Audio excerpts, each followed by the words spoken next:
Alright.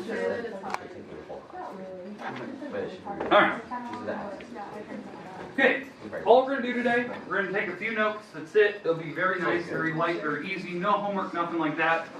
The reason why, we'll be done early. You can study for finals. You can do whatever you need to. I just want to do a couple notes today so we're not just kind of wasting a day. We're actually going to use it. If you remember, today's the last day. If you have any like LIs in the grade book that you want to get turned in, make sure that you're doing that. So we'll be done here in about, I don't know, maybe 15 minutes or so. I'm just going to go very light. That way you can study for your next couple tests coming up. I don't want to spend your whole class period just going through notes today. We have tomorrow as well. All right. Today we're going to start with chapter 4. It mixes a lot of stuff we've previously done with chapter 3. So a lot of stuff we learned in chapter 3, because we only took a quiz on it, that stuff will show up in the chapter 4. So that's why, like I said, we're at a later point we will be taking a big chapter test, right? Because chapter 4 mixes that stuff in with it. So, you know, there's going to be similar postulates properties that we had that we've used previously. So that's why I knew kind of like spilling over, we wouldn't have to take a big chapter 3 test, because most stuff will be found in chapter 4. Okay? And you'll actually see one of those today. That will be one of the last things we do. Today, all we're doing is we're talking about classifying triangles. Okay, the good news is we've done this before. We talked about the types of triangles. So it should be like a little mini review for you.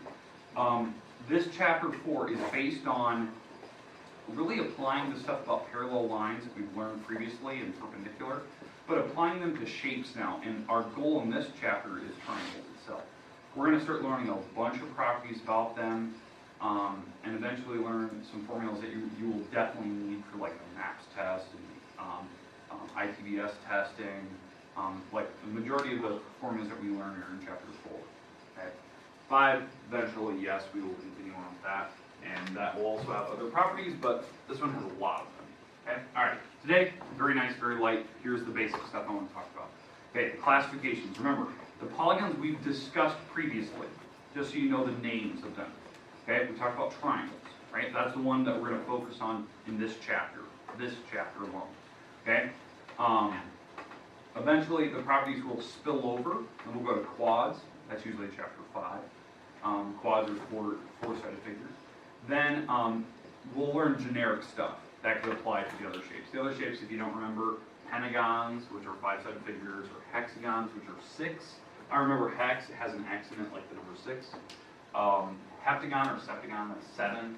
Octagon is 8. Nonagon or ninegon is 9. Decagon is 10. Hendedecagon is 11. That's the one I prefer. I prefer hendedecagon.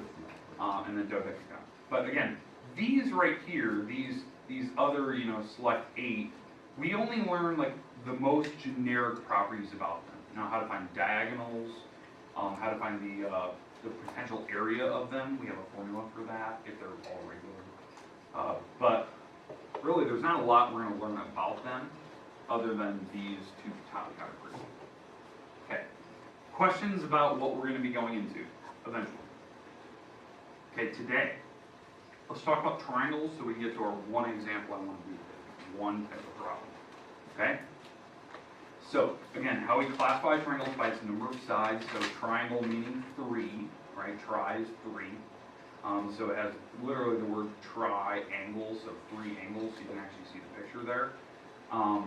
It's got 3 vertices and 3 sides, which we call edges. Now, sides or edges. What are the vertices again? Yeah, points. They're just like corners, right? It's the meeting point of the segments, the line segments. What I mean. So they use capital letters typically for the sides. Lengths, or for the vertices. The lengths, like the edges, they use lowercase letters. We'll eventually see that more and more throughout this chapter. How they're going to start labeling these, so you'll get used to them. The goal today is to look at those different classifications of them, like the different names of triangles, and like how to really separate them so that you know. These we will basically use the rest of the chapter. So the first section is very, very straightforward. It's just like getting used to the names, what they look like, the properties about them. Okay, so 2 ways we classify them. It's by its sides or it's by its angles. We'll start with the side lengths, so you can see that. I'll do a little handout so you can actually see how this works. for side lengths. Okay, so classifying a triangle by its sides. Here it is. So here's our three names we've had. Okay, scalene. Anyone remember what scalene meant? Nope. None of them are even. Yeah. No walls are the same size. So if you need to mark that in your notes, like no congruent walls. No congruent edges. That means no walls are the same size. So typically on a picture, they won't have any markings. That's how you know. Sometimes they'll have markings where the markings are different, like this. That means the walls are with different sizes. I can't tell you which one's the biggest. Like visually, two of them look big, but I can't tell which one's bigger. Not by the markings anyway. So I'd have to like take a ruler and actually measure them. Okay. All right. So that's scalene. Okay. Most triangles are scalene. Like it's very rare that you ever get a different type. But when you do, when you get these other two categories that we're going to see here in a minute, those have more properties about them. Okay, so the other types is isosceles. What did you say earlier, Rio? Yeah, two walls are the same, so they usually have to have the margin like this. So two edges are congruent. Watch. So two congruent edges. Oh, perfect. Thanks. Okay, so two congruent edges. That's something we've done previously, so Michaela, we're just talking about triangles, refreshing like the words we talked about. So, isosceles, two congruent edges, they have to have the markings done. Now, there is other properties we will eventually learn about this shape itself. Okay, for right now, you just need to know the definition, two equal walls, two congruent walls. Okay. Now, there is terminology that we'll use with isosceles, just so you know. We have edges and vertices in the corners, but on an isosceles, the two walls that are matching, these are called the legs. So leg and leg. This is called the base. And the angle that's up here, that's across from the base, that's between the legs here. This is the vertex angle. That's the vertex angle. So that's a very specific type of angle. The other two that are down here in the corner, these are called base angles because they touch the base. Base angles here and here. That's very specific for an isosceles. Now if you turn it over, it'd be the same idea, that you'd have the vertex has to be touching the two legs. You have the base angles that touch the base. Okay. And as you see again, if you're measuring that, the two walls have to be the exact same size, and they have to have the markings. All right, and then the last one we had was equilateral. Equi meaning equal, right? And lateral is a word for sides, right? They're like edges. Laterals are side lengths, so equal side lengths. So all three walls have to be the same. So three congruent walls.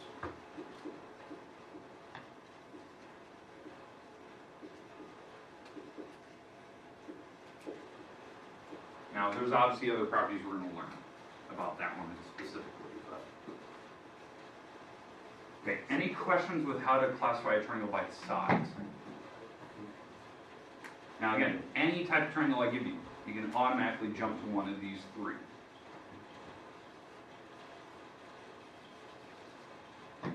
Okay, so, first thing I want to do. I'm going to hand out some triangles here. And I want to see if you can classify them by one of these three names. So, put these back, and pick whatever one you want. Okay.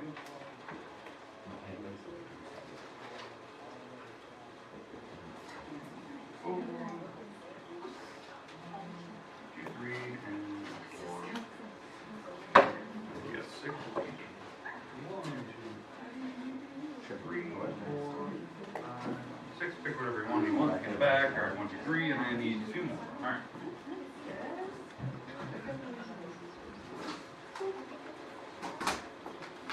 Excellent.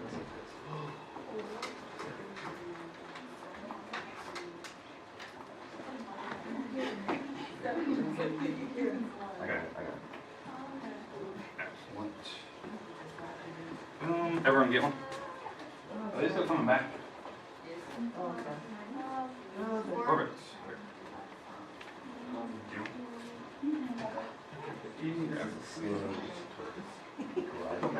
Alright, hey, we good? Everyone's got one? Okay, alright, so here's what I want you to do. I want you to figure out a way, and I'm not going to give you a ruler, to figure out what type of triangle you have by these three. So, is it isosceles? Is it equilateral? Or is it scalene? Yep, but not a ruler. So figure it out. See if you can do it. I'll turn on the lights. Go crazy, talk to your neighbor. Let's see if you can figure it out. How can you classify your triangle? Mine's scaling.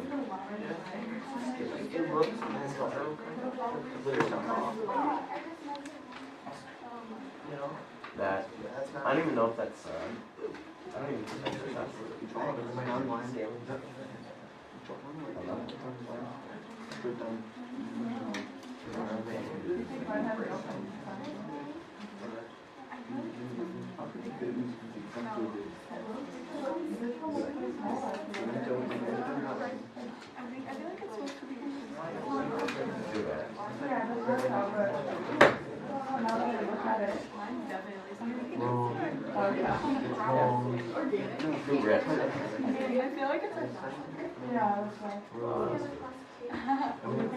Only those three. That's all you get. What's yours? Oh, angle? We haven't got tables yet. Can you write it on a triangle? Yep, you can write right on it. It's your triangle. You can draw on it. Just don't tear it.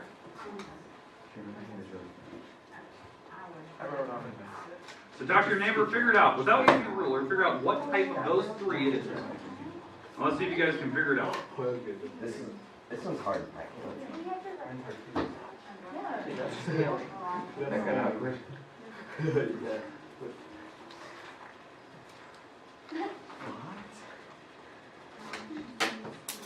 Smaller.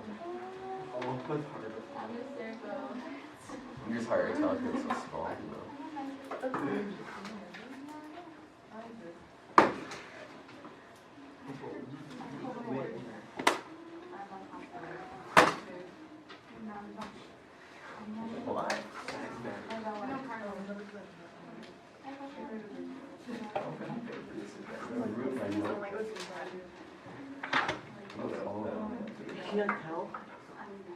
Now, some of you have easier triangles than others.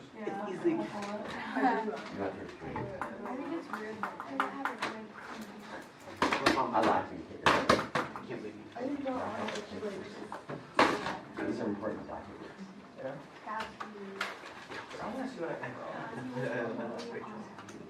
Look at this. I got 50 out of 100.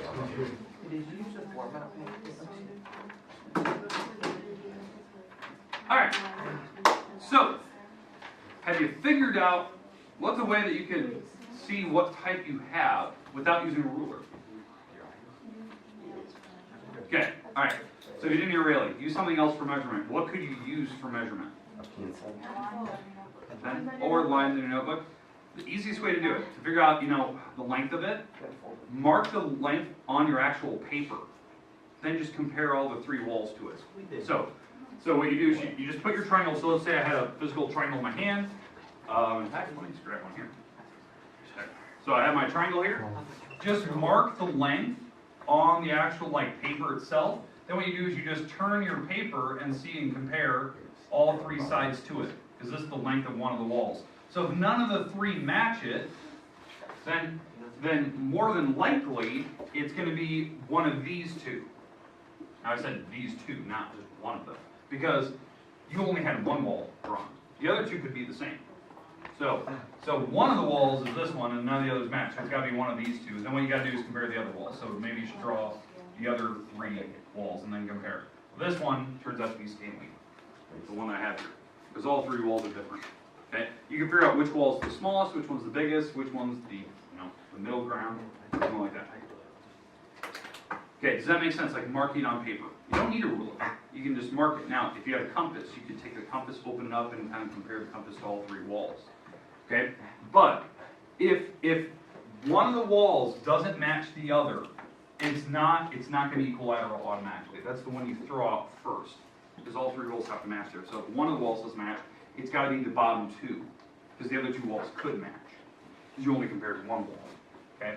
And then you gotta figure out which classification. Now, as a raise of hands, how many people's triangles in here were scalene?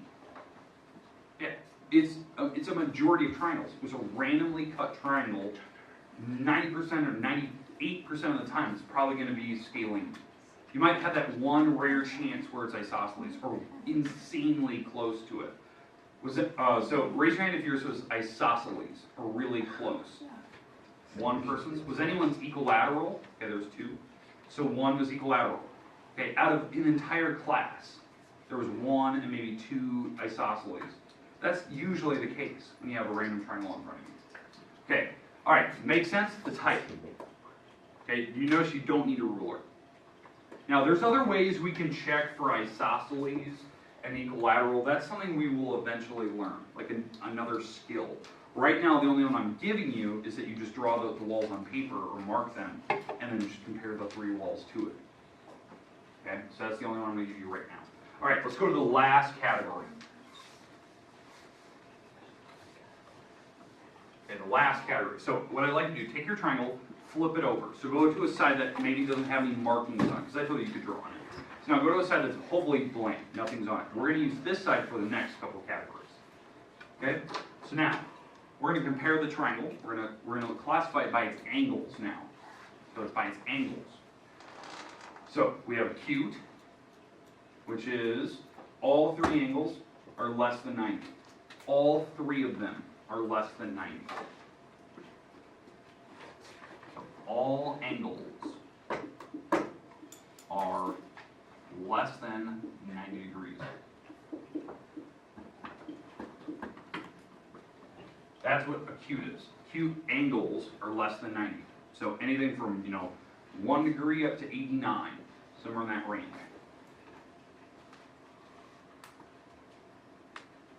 Okay, any questions with the first category?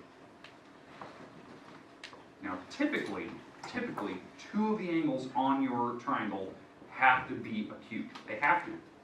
You can't have just one of them being acute. It has to be two actually being acute, which is a rare thing. A lot of people don't realize that.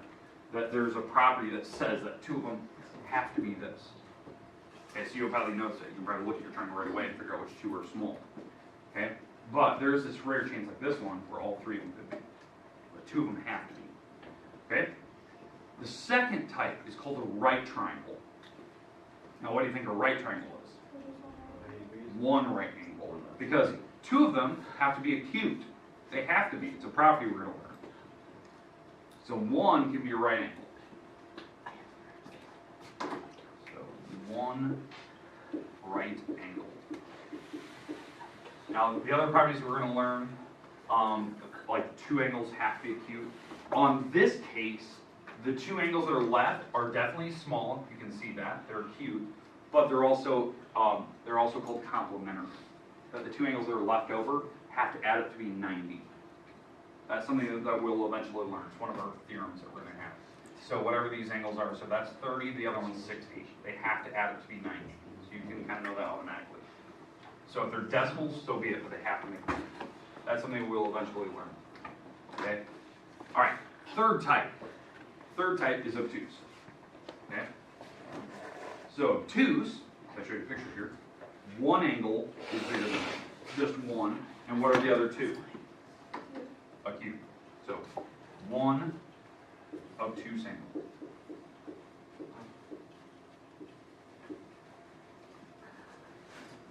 The other two have to be acute. Now, again, talking about this only works, these three things I'm talking about here, only work if we're in two-dimensional space, 2D space. If we move to 3 dimensions, all the properties that just basically listed basically fail. Okay, and I'll explain that. We're actually going to look at that tomorrow. It's one of the weird things I want to look at. Show you some pictures. Okay, so here's what I'd like you to do. I'd like you to take your triangle, figure out what type it should be out of these three now. Is it acute, obtuse, or right? And figure out how you can test that. So figure out, how do you know that it's obtuse? How do you know that it's a right triangle? How do you know that it's acute?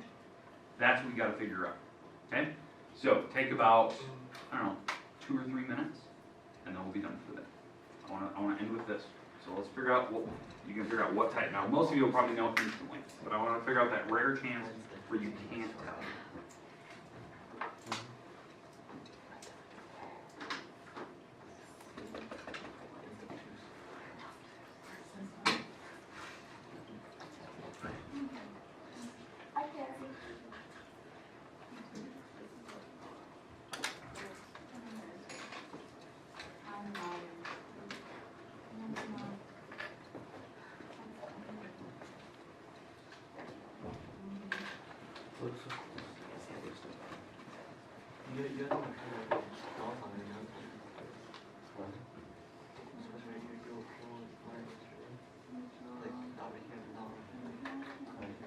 Oh yeah, because the pen in my pocket.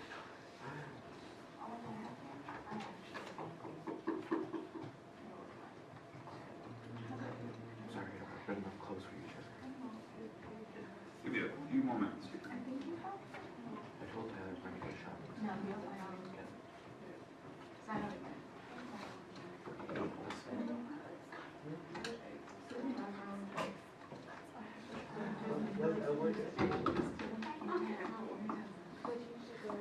It's welcome.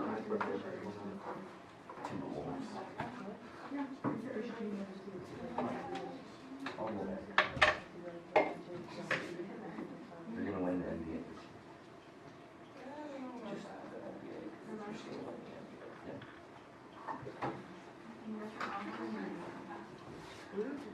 You're just jealous.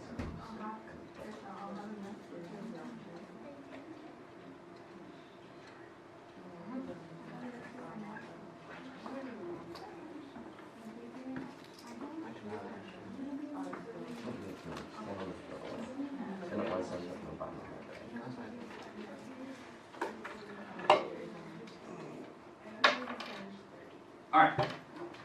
Okay, so let's talk about your triangle specifically, so we can kind of wrap up with this one. So, acute triangles. Let's raise your hand if you think yours is acute. Okay, so all three angles are less than 90. Those are probably the easiest ones to see, correct? Like, alright, so there was probably, like, you look at it, you instantly saw it. So, like, Freddie, hold yours up. So, here's Brett's. It's super clear that you can see that. Every angle is less than 90, it's very clear. She had probably the equilateral triangle in the group. Probably easy to see that. Okay, and everyone else is probably the straightforward. Now, raise your hand.